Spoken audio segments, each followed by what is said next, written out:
الكيف يؤجل الإعلان عن البلد المستضيفة لكان 2025. السلام عليكم ورحمة الله وبركاته، أهلا وسهلا بكم متابعيني الأعزاء. قبل ما نبدأ ما تنسوش تصلوا على النبي عليه أفضل الصلاة والسلام، ويلا بينا نبدأ الفيديو. أجل الاتحاد الأفريقي لكرة القدم الكاف مرة أخرى موعد الحسم في البلد المضيف لنهائيات كأس أفريقيا 2025 بعد ما تم سحب التنظيم من غينيا لعدم جاهزية بنيتها التحتية.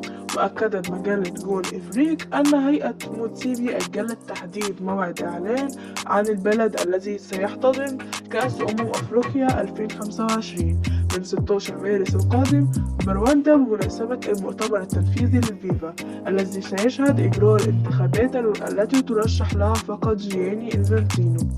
وعلى حسب نفس المصدر فإن الكاف لا يرى الملف مستعجلا على اعتبار أن سنتين تفصلان عن موعد تنظيمه.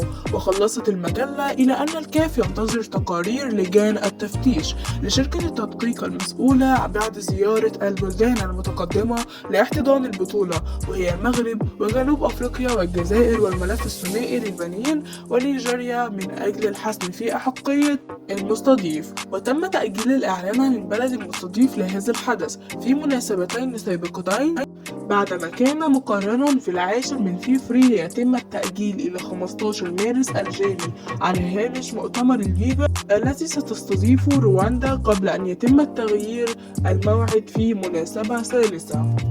والسلام عليكم ورحمة الله وبركاته.